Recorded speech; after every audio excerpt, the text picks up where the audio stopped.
Welcome to 1 minute. நீங்கள் ஒரு cycle மட்டும் வச்சுருக்கீங்க உங்கள் வீட்டிலன்னா பிரச்சனை கிடையாது. எப்போ நீங்கள் உங்கள் வீட்டில் ஒரு பைக்கை கொண்டு வந்து நிறுத்துறீங்களோ, புது பைக்கை கொண்டு வந்து நிறுத்துறீர்களோ, அப்பொழுது தான் உங்களுக்கு பிரச்சனை உண்டாகும். பார்க்குறவன் கண்ணெல்லாம் உங்கள் மேலே தான் இருக்கும். இவன் வாங்குகிற சொற்ப சம்பளத்தில் எப்படி இவனால் பைக்கு வாங்க முடிஞ்சது, எப்படி இவனால் கார் வாங்க முடிஞ்சதுன்னு சொல்லி எப்போ நீங்கள் ஆசீர்வாதத்துக்குள்ளாய் மாறுறீங்களோ அப்பொழுது அவர்களுக்குள்ளாக ஒரு எரிச்சல் உங்கள் மேலே உண்டாகும், பொறாமை உண்டாகும். அப்பொழுது உங்களை பகைக்க ஆரம்பிப்பாங்க. அபிமலைக்குன்ற ஒரு மனுஷன் ஈசாக்கை பார்த்து சொல்லுகிற வார்த்தை என்னன்னா, நீ எங்களை விட்டு போய்விடு, எங்களை பார்க்கிலும் பலத்தவனானாய் என்றான். நார்மலான ஒரு லைஃப் லீட் பண்ணிட்டே இருந்தனா பிரச்சனை கிடையாது. எப்போ உங்கள் வாழ்க்கை ஆசீர்வாதமாய் மாறுகிறதோ அப்பொழுதுதான் பிரச்சனை துவங்கும்.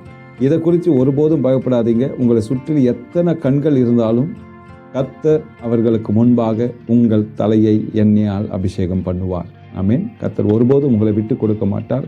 தொடர்ச்சியாக இதை கேளுங்க. இந்த வீடியோ உங்களுக்கு ஆசீர்வாதமாக இருந்தால் மற்றவங்களுக்கு ஷேர் பண்ணுங்கள்.